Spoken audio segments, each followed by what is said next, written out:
just gotten to the point where I've like figured out my egregious error, and you can see like I have a free wire hanging out on here, like where I Okay. jumped one where Had to jump I it. shouldn't have wired my speaker negative to ground, and like I didn't see it because I'm new to PCB design. Like I could hmm see it on this circuit, but I couldn't see it on in the CAD. Hey everyone, I'm Jonathan, maker, inventor, designer, and Autodesker. Welcome to Shop Talk, the podcast series where we talk with makers, inventors, and designers from shop to shop. Today, we have our first follow-up episode with Becky Stern.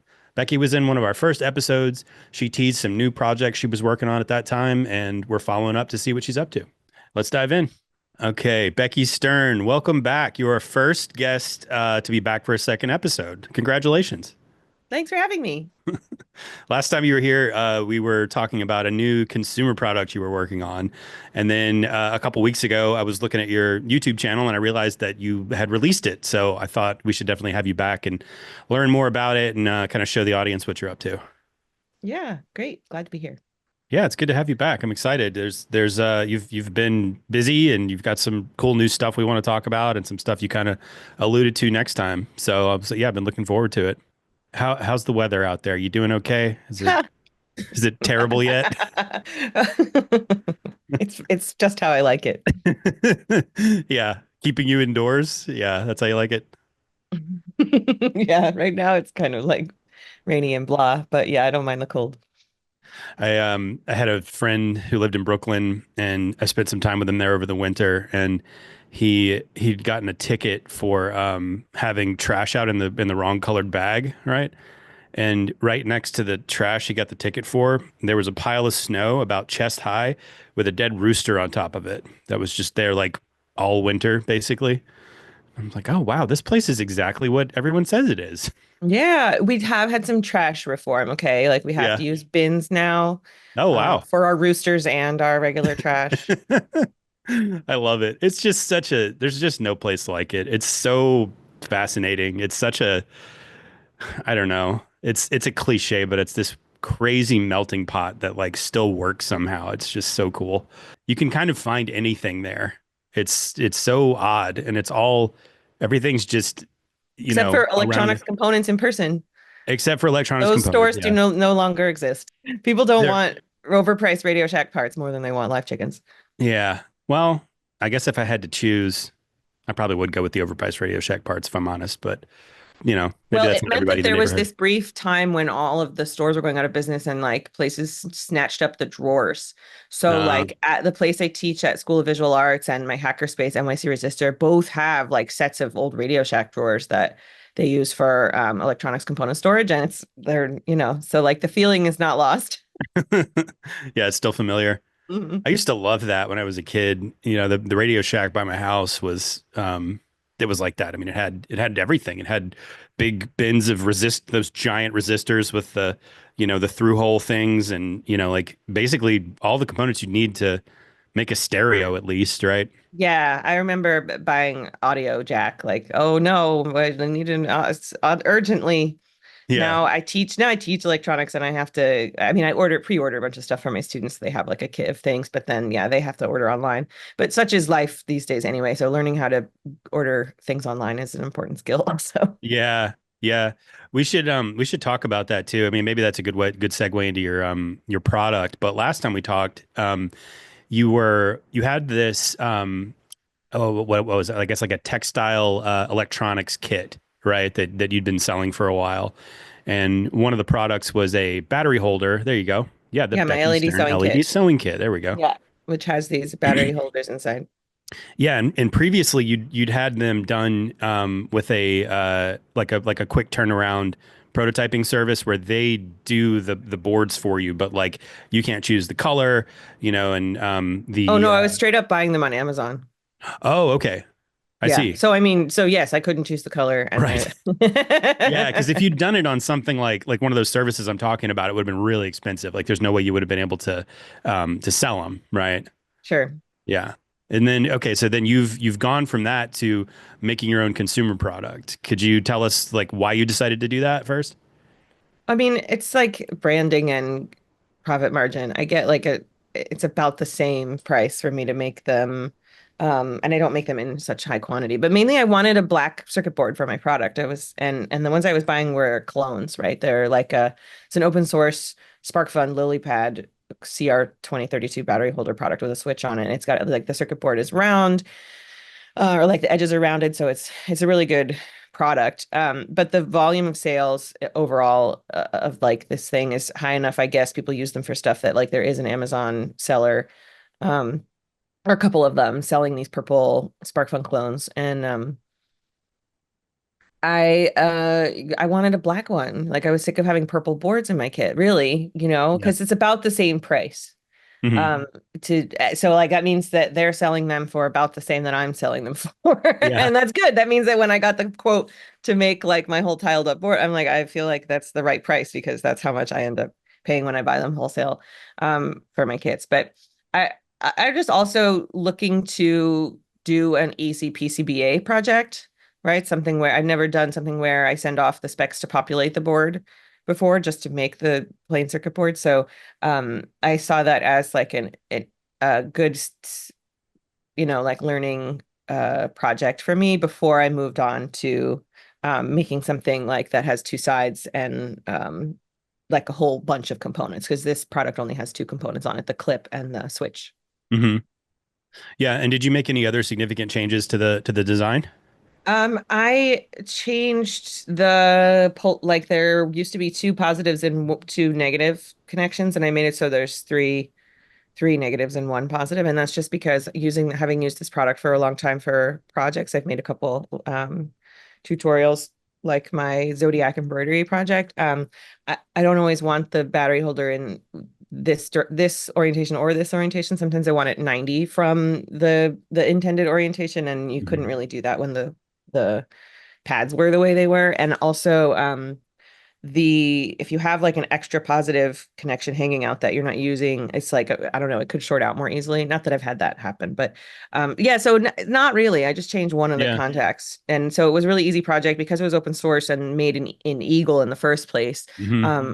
That meant it's a fusion joint all the way through, and that was what I was interested in continuing my knowledge path towards so that I could like level up to confidently doing PCBA with like a board with more components on it. Yeah. I'm just a noob. I have a lot of experience in the hardware industry, but that doesn't mean I've designed and manufactured boards myself. I've just seen it happen a lot. Yeah. Well, it's a great example of how this stuff is done when you're doing even way more complex things, right? I mean, that's what you do. You start with a prototyping board. It's something you can get, from a supplier already out there. There's a lot of options with that. I mean, you can go on DigiKey and find all kinds of stuff. There's a lot of different companies that make these things, but I think a lot of people that are maybe intimidated by getting into consumer products don't understand that that's really all you're doing for the most part. You take a prototyping board that's something that's mass manufactured. You play around with that. You do a bunch of prototypes with it, and then you take the open source design into, like you said, Fusion, and then you can change things around in there, and you make your own thing, and then you're producing something that doesn't have components you don't need or has necessary changes. In this case, you're just moving some pads around and adding, another negative pad. But even with a much more complex consumer product, that's basically all you're doing, unless Yeah, you're I like mean, starting from scratch.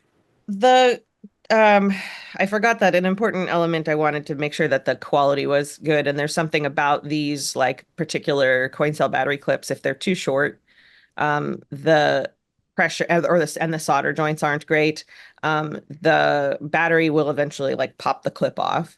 And that's something I can't control for when I buy them from someone else, but I can control which clip I use if I'm uh, putting through the manufacturing specs myself. So if something goes wrong, I can pull on that lever and change to a different battery clip that has their tolerances better, or like I could change the thickness of the copper layer on the board to like make Mhm. it stronger, for instance. So and I think editing open source files is really like a great way to learn. So Yep. what's the I don't know, this whole like copying thing. I did re-release my files, of course. It's an open source license, so you can download my files too, my like very slightly modified files. But I made a tutorial that goes through the process, and I think that it's a lot easier to modify someone's open source file and get it made than it is to make your own design from scratch. Because if you haven't learned how to like make your own footprints or like there's just a lot about like making sure it passes the DRC. If somebody has manufactured that board already, then they've probably checked all that stuff already. So you can trust that you're not making any like overwhelmingly obvious big mistakes. And Hmm. then learn from that and apply the techniques to your own boards. So I'm really big into open source and think that it's a especially in fusion electronics. There's just like that's been the standard sharing format was Eagle back when before it was acquired by Autodesk and even through the acquisition and still um, there's so many files you can find Yeah. for open source electronics designs that you can open in Fusion and just get made with like very little work standing on the shoulders of giants. So I think Yeah. it's a great way to learn. The quality control thing. So you've learned a lot from selling this, the wholesale product before you did your new one. And then you obviously have like kind of put some of those learnings into this new product you've got. Do you have plans for gathering feedback from customers? Like, do you have a community you pay attention to where people might be able to tell you if that battery component is popping off or if people want different things?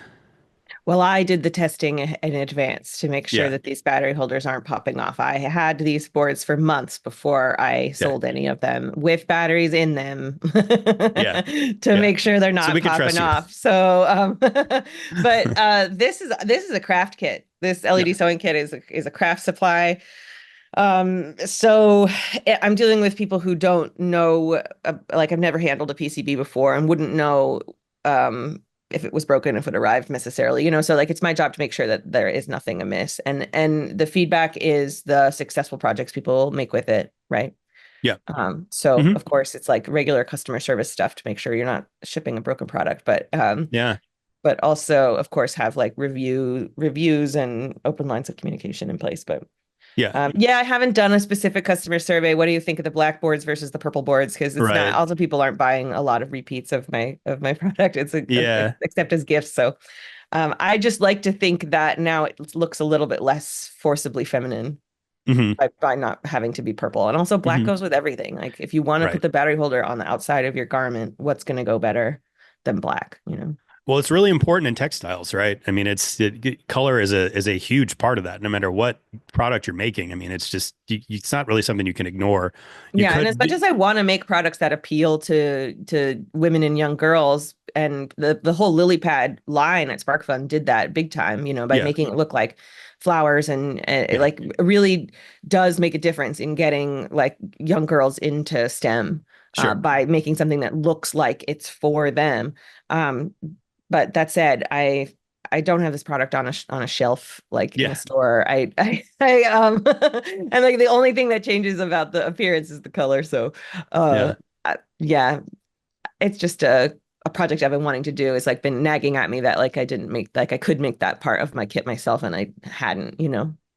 Uh-huh. So I think it's possible in the future. Right now it comes with through hole LEDs and like I think it might be possible in the future I'll make my own LED sequins Hmm. which are also available in a couple different open source formats to go with it instead of through holes, so that my kit customers don't have to use a pair of pliers. But I also think it's kind of fun to use a pair of pliers. Yeah, yeah. As a kit too, right? Like you're part of this is kind of didactic, right? Like if you're starting out with this little kit, you're probably assuming a lot of your customers don't really have a whole lot of experience with it. So maybe it's not a bad idea to get them used to using pliers and doing through hole I stuff. know, right? But the pliers don't come with it anyway. So like if it was Oh all yeah. just sewing with no pliers, that would be like a little bit easier. And then the results are like a little bit flatter to the surface of the garment. But I think it's pretty cool to see the through hole LEDs as like a component themselves. Like if you use the sequence, they have like the surface mount LED and a surface mount resistor and a little PCB that has little sewable pads. It Yeah. feels very much like a product that's made for that person versus like a thing that exists umpteen bajillion times in the world, like Right. the 5 millimeter LED. So I like putting real recognizable components in people's hands that they can like then after the project they also learn to recognize LEDs around them more because they've handled the raw thing versus like a very Yep. stylized version of it, you know. The sewable pads, are those just vias that you specify the size for? Is there some specific component for They're that you're plated using? through holes. Yeah, they're plated through holes. The SparkFun LilyPad open source library of footprints Uh-huh. has some different sized sewable pads in it. They're just uh big plated through holes with a big pad next to bleeding off the edge so that Okay. the when the thread wraps around it is making good contact with some metal. Got it. But yeah, Okay. it's just a fancy plated through hole. The fancy plated through hole. I like it. And yeah, they are big. Because I've seen those lily pads, right? I mean, those things are like, what, like 4 millimeters maybe? The Yeah. holes on mine are smaller than that. Yours seem smaller from what I could see on your They are, but video. you don't need to sew through like so much when you're making like I don't know, the making gigantic microcontroller circuits with conductive thread was never a good idea. Yeah. My holes are Too like much two opportunity for it. millimeters Too much opportunity to lose contact. to lose signal because the conductive thread is like got non-trivial resistance. It's its most annoying property. Yeah. I just use wire instead, you know. Okay. I use silicone Non-trivial. coated stranded wire now, and like that's better. Okay. And so what gauge wire are you using? Like 18. Okay. And is it solid or No, woven? stranded. Stranded. Stranded, Okay. yeah. Got it. Because it's Interesting. flexible. And then like the important thing for me is like shopping for the stuff that has the silicone sheathing on it versus PVC because it's more flexible and it'll like protect the wire from kinking more and Uh-huh. then also help return it to its normal shape. So like in a garment, I much prefer that. But the LED sewing kit isn't necessarily for clothing only. Like I do a lot of embroidery Yeah. projects with it. And if you like embroidery and you're interested in electronics, then it's a really fun project. But if you want to make like a video jacket or something, Yeah. like you're not using conductive thread. Right. Yeah. I really like those embroidery projects. Those are really fun. You've Yeah, got they're the really fun to do constellation also. ones. And like there's such a big payoff. And I like to point out that what I'm upgrading from, because like back in when I launched this product, which is like, oof, gosh, like 2009, I was using Hmm. these like surface mount battery holders that just happen to have holes in the pads that you could sew through, but they're really tiny, Hmm. so you can only get a needle through them like twice before they're too full, Hmm. and they don't have a switch on them. So, like to Yep. point out that that's what used to come in the kit before anybody started making PCB products for this like Right. e-textiles market. And the switch makes the embroidery project so much easier because you don't have to like wire up a separate switch to your circuit. It's all right here on the battery holder, and you can easily turn it on and off and have it on your wall. And like the Zodiac embroidery projects are really big payoff, or constellation, I should say. It is all the constellations from the Zodiac, but Yeah. um, I love it. it's a really good, fun, like small-ish project that really can get people started with e-textiles in a way that will still be fun to play with, like, you know, a year from now and makes good home decor and Sure. gifts. And the round shape, I would imagine, that's just better for textiles in general, right? It just seems a little bit more, maybe ergonomic is the word. Yeah, if you're going to put it on something that's going to move, you don't want You don't want sharp corners. corners.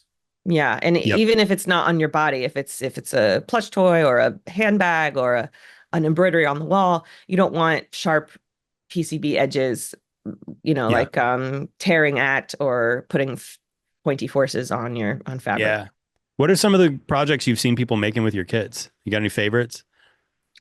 One time that somebody made like some Jawa dolls because right, Nice. it comes in all these different colors and it comes with four LEDs and two battery packs. So you can make like two Jawa dolls with two eyes each or something with four LEDs. And the because it's all these colors, I can't imagine all the different, I don't know, like if you so somebody bought one with the yellow or the warm white you know, the yellow LEDs and made these like little Jawa dolls, Star Wars Jawas. And I thought that was super cute. And I hadn't thought of it because I'm admittedly not the biggest Star Wars fan, but Yeah. you can't help but like those things are really cute. So, Yeah. and then I had recently someone's used my embroidery, the constellation embroidery in a class. So like teaching a whole class of Oh, cool. students and they get to pick which one they wanted to make. So I don't know. I like it whenever anybody sends any pictures of anything they anything they make, of Yeah. course, but you don't get people don't aren't very forthcoming with that kind of thing. I mean, you and I both know from working on Instructables, like Yeah. how many times do people make an Instructable versus post and I made it on the Instructables website? It's got to be Yeah. the ratio's not got to be that good. So Right. we love it, Right. by the way. People love it when you send Oh man, it warms the pictures. cockles of my heart every time I see one of those. It's like I still get them every once in a while. I haven't made it instructable in a while, but um, it was a great platform for that. It still is for sure. It's just I don't know. I think a lot of people are, uh, really most of the maker stuff seems to have gone to YouTube for the most part, right? And like it's Yeah, not I really a mean, great myself platform included. for. Yeah. So what's the next consumer product, Becky? I know you got something else you're noodling on there. We just had Secret Santa by the scheduling of this release date, Yeah. and I finished up a project we talked about last time Hmm. for The that, controller. and the PlayStation controller music Yeah. project. Uh-huh. So I don't know that I'm not convinced I want to make it into a product Yeah. because you can. I did make a product of the PlayStation 4 breakout board, so you can use your broken PS4 controller to hook up the buttons to your Arduino project and or whatever electronics you want to make. And that's the last time we talked. I was working on this prototype, I think, of this like audio Yep. synthesizer circuit that runs on an RP2040 board and plays sound samples like over. It's a sequencer, so they overlay Hmm. instead of like that like standalone soundboard that just plays the song. So you can really make a musical composition. But I think I've just gotten to the point where I've like figured out my egregious error. And you can see like I have a free wire hanging out on here, like where I jumped Okay. one where Had to jump I it. shouldn't have wired my speaker negative to ground. And like I didn't see it because I'm new to PCB design. Like I could Hmm. see it on this circuit, but I couldn't see it on in the CAD. And Uh-huh. once I figured it out, I could just like slash the traces that were connecting that pad to Yep. the ground plane and then add my own separate wire, and it's okay. And it uses the onboard speaker of the PS4. So Okay. there's like these little tabs that stick up that I harvested from like a dead one. And Uh-huh. the speaker lives in the front here. So Oh, the PCB like comes and seats up against it and has yeah. these two little contacts. And that was a pain to get working. And the tabs have to be like at the right height and the right Yeah. angle. So I think because of how fiddly it is to get the speaker working, I'm not convinced I want to sell that experience to someone else. Yeah. But I might make the PCBs available once I fix this free wire hack I had to do and make Uh-huh. the next version. I might, and then the little buttons that go under the share and options buttons are really small. And now that I have the confidence to do a PCBA project, I think the next version of this PC will have the surface mount components already on it, Uh-huh. which is just three switches. One that's like reasonable to solder by hand, and then the other two that are not. And that Okay. would get us access to all of the different buttons on the PlayStation controller. So I think that's my next commercial product, but it's not going to be for super beginners. It's just going to be for folks who have dead PS4 controllers and like DIY electronics. It's not a huge market, Yeah. Yeah. but But that's it diverts things from landfill because like I don't know personally after having a PS4 for a long time, like I have a lot of these yeah. and they're bricked. Like the circuit Hmm. board's broken or something else is wrong with them. The battery doesn't charge. Or how about this? I don't use the PS4 anymore, right? Yeah. Like, and like, so I was able to ask my neighbors for their broken PS4 controllers. And like, so they're just around. There's like a lot of them around. And I feel like Yeah. that's going to be the case for the next, 5, 10 years. And why not publish the work that I'm doing that helps explore DIY electronics in a way that does help divert some garbage from the landfill? Because I already feel bad enough making excess e-waste by making Yeah. an electronics product in the first place.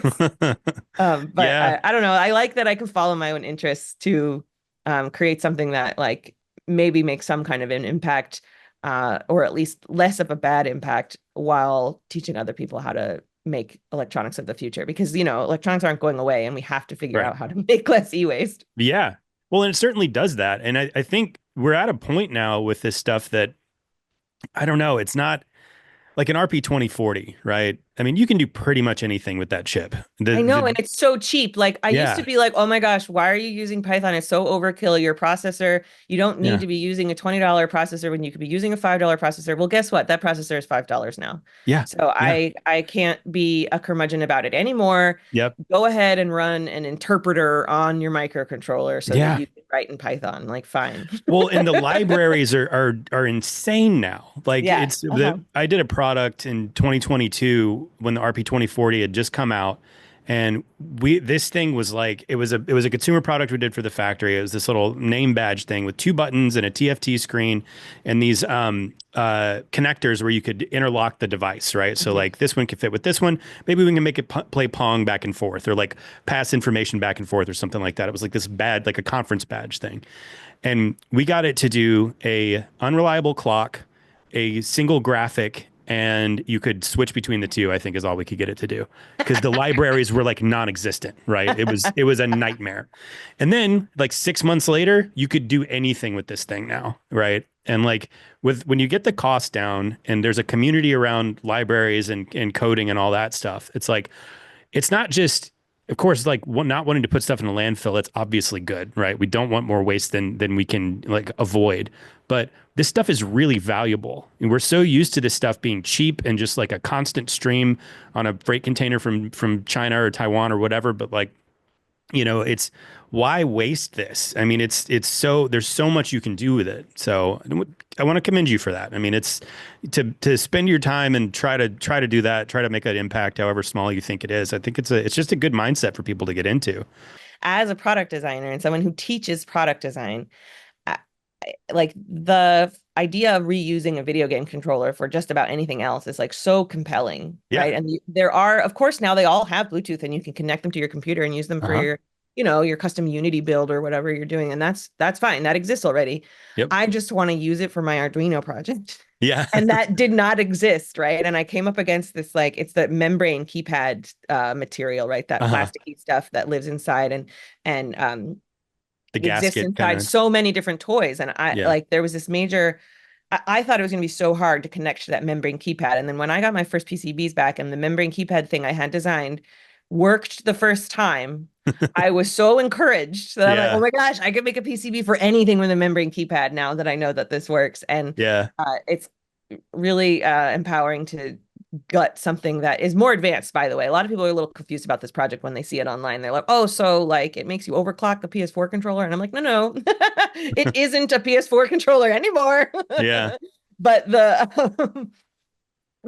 to be able to harness the cool interface element of this very advanced product design, right? Video game controllers are like one of the most evolved ergonomic Exactly. interfaces that we have. Yep. Feels really powerful. And then when I'm using it, have that same nice muscle memory from playing video games. I know what it is. It feels nice in the hand, and I can use that experience to make something new and Hmm. teach people electronics along the way. So We're talking about the ergonomics of a game controller, right? Like I remember when I first got out of architecture school, I started making my own furniture projects, and I sort of had it in my head like I'm going to ignore the hundreds of years of tradition around proportions for furniture, right? Like, why does a table have to be that tall? I'll measure myself. I want it to be a little shorter or whatever, right? And you almost immediately start to realize that like you can improve on this, man. Like this is already done, and everybody's used to a table being a certain table's height. been tabled, The dude. table's been tabled, right? Same thing with the chair, same thing with the staircase. Like this stuff is just, you don't mess with it. Like when you mess with it, people start tripping downstairs but I think we kind of gotten there with the game controller. Like there's been massive amounts of money and effort and time and consumer research to get that thing just right. And not only that, but everybody's used to it now. So it's like you're not going to improve on that. Sorry, Becky, you're not going to make a better PS4 controller. No, I'm not. You And know? why would I want to try to make an injection mold in anything? Gosh. Yeah. And you can also get like replacement parts for them, like the just to jazz it up, right? Like the covers for the joysticks and Uh, the plastic bits that insert into the membrane switches, uh. all can be swapped out. I sent all of the fun ones to Sam. Oh, that's cool. Like you could get Like different here's like graphics on a it. one that has clear Uh-huh. clear ones. Yep. And so that fact makes it so that like now if I have these clear ones, maybe I could put some more some LEDs Yeah. inside there and like trick it out. I was thinking I could do some sculpture on top of it to make like some different themes for Sam, so Look Mum No Computer, who I got for Secret Santa this year. Uh-huh. I added a Furby ear to one of them. Like I took apart a Furby Yes. last year, and we share a love of Furbies. And this little girl at Open Sauce asked me if I might I asked her what projects I should do because, I get plenty of feedback from middle-aged men. I would love, a one-on-one with the little Yes, girl. please. Like, Zelda, what should I make? And she's like, I'd love it if you made something with your torn apart Furby, like something Uh-huh. new with the parts from the Furby. And I'm like, this is a great idea, Zelda. What I was able to do in my time frame was put one of the ears that has like the new Furby has like an LED in the ear that catches this. It's kind of like a side lit acrylic effect. Uh-huh. And I had one of the ear assemblies still together because I only took apart one of the ears for the teardown. And I like glued it onto the controller here and I wired up the LED to the circuit so it's lit up here on the controller. And so like Uh-huh. that's a fun, right? Like I spend my time sculpting around this thing that already has the ergonomics Right. done so that I don't Yep. have to stress and worry about it being fun or easy to hold on to and can just like make it like where do my hands not go? Oh, Right. like up here. Right. I can add Exactly. some wacky stuff. It gives you some constraints you can work with to figure out where the Furby Yeah, ears and go. it makes me Yeah. feel like when I can find these different color buttons online, like that's like okay, this is like a community that's alive and Yep. well, or like it's just the scale of the production of the commodity that is the PS4 controller is uh, It's uh global. yeah, like why would I want to ignore all of Yep. that great research? So I was inspired. I'm inspired by broken things often. Yeah. Well, Becky, I could talk to you all day, but I think we should probably wrap it up here. So why don't you tell our audience where they can find you? Oh, thanks, Jonathan, for having me back. People can find my content on my YouTube channel, just Becky Stern, and that's where you can find the video about my coin cell battery holder and the Secret Santa project we talked about. Cool. Thanks for coming. Hey, everyone. Don't forget to like, comment, and subscribe to our YouTube channel to stay up to date with all things Shop Talk. If you're ready to try Fusion 3 yourself, find the link in our description.